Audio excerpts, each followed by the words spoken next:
But one of the things that he and the press group before the game learned that they're reshuffling their rotation. So we're going to get and this is Rob Thompson tried to make it funny. And I appreciate his effort here with saying it's going to be a Walker-Buehler stack. We were very excited. So you missed it. We did talk about that quite a bit on the post-game show. A little bit on the pregame when it was announced for those who were watching at 9:30, which was a much more acceptable time than the 1 o'clock, which I totally understand if you weren't locked in. Yes, the Walker-Buehler stack for Friday. So it's a piggyback situation for Friday. Yes, Taijuan Walker, then Walker-Buehler. They're lining up Christopher Sanchez for game one. That's the whole idea of this. So you'll have Walker-Buehler on Friday, you'll have Nola on Saturday, and then you'll have Ranger on Sunday. Mm-hmm. And then Sanchez would start basically the last game of the season, which would then line him up for game one of the NLDS on October 4th. Right.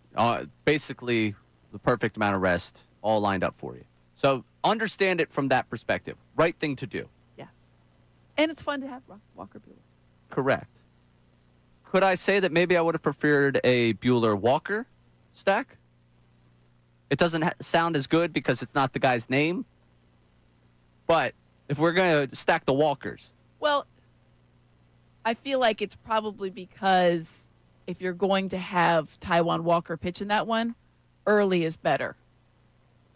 The first go-around is probably better for Taijuan Walker. I guess. Here's the thing. They've made it clear, just by every reporter's reporting and the way that obviously they brought him in late in the season, they don't view Walker-Buehler as a starter in the postseason. No, they do Which not. is fine. He's not been good this season. But to suggest that the other right-handers on this team have been. Yeah. Like, everyone's going to, I can already hear it. Taijuan Walker for a fourth starter has been perfectly fine this year. You're correct. Taijuan Walker, I will say it, this is what I truly believe. He's hit that innings threshold through the last, 5 starts where he goes over 100 innings for a season and he starts to fade. It's been a fact throughout his career. That's just been who he is. Taijuan's a nice guy. I appreciate everything he did through this season. Did I think he was going to bounce back the way he has this season? No. So he gets all the credit in the world for that. But he's not entering my mind as someone that's going to pitch in the postseason as a starter.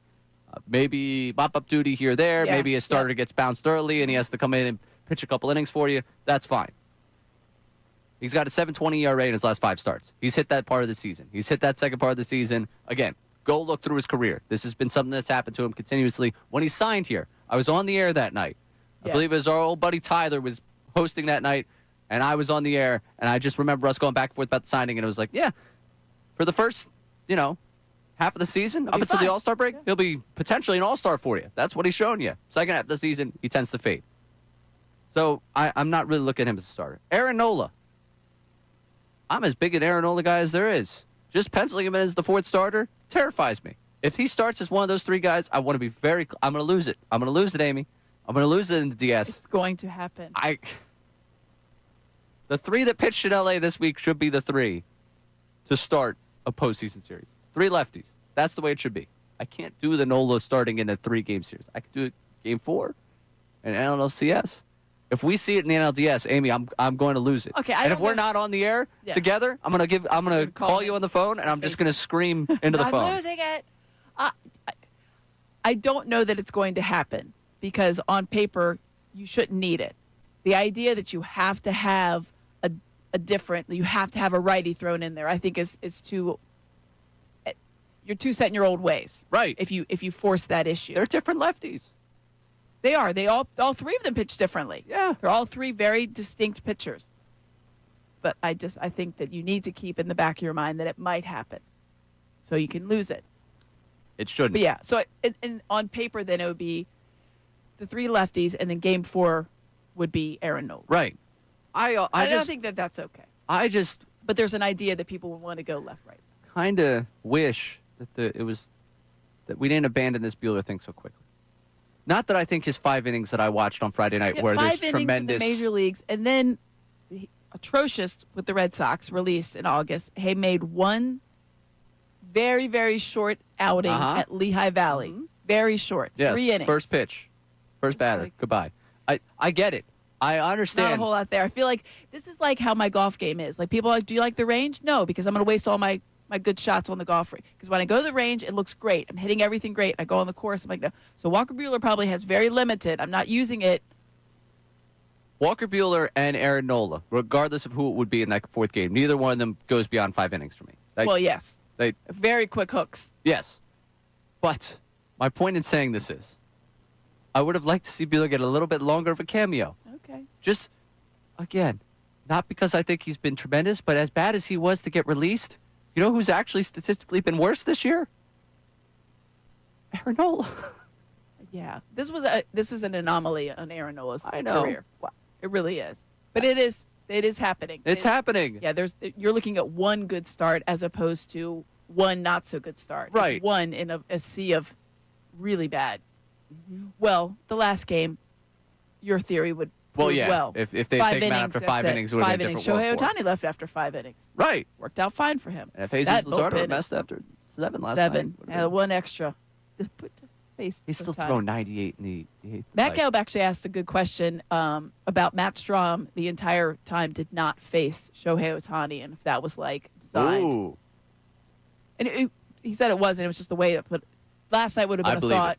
I believe it. I think it was designed. Also, when Gelb asks a question, I'll be honest. I always think when Gelb writes something, asks a question, it was interesting. It's not just what pops. I heard Gelb him has ask that it, like little bit of information that he always. Yeah, Jim Salisbury always has that vibe. I'm like, yeah. Oh, what are you? But when he asked that it stuck out to me, and I looked back, and sure enough, like obviously Matt was right. That's why he was asking the question. But I was like, oh, Matt Strom didn't. But also, this is a team. It was such an interesting series because the Dodgers are a team that you could face again, and likely could face again. And so, do you not want them to get the book on some of your relievers? I don't know. I mean, they got the book on all 3 stars, so they're probably going to see. They're going to be fine. Yeah, no, they'll be fine. They play the Dodgers well.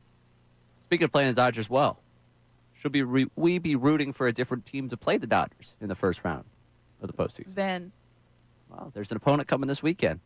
Phillies could do a lot to change some things in the National League playoff picture. It's crazy that the Diamondbacks are in this conversation. It is. We'll examine it coming up. Alongside Amy Fadul, I'm Ray Dunn. This is Middays, 97.5 The Fanatic. Hey, it's Ray Dunn from the Midday Show. Thank you so much for watching our content. If you want more videos, you can click right here. Or how about you subscribe right here so you stay in the know on all that's coming from 97.5 The Fanatic.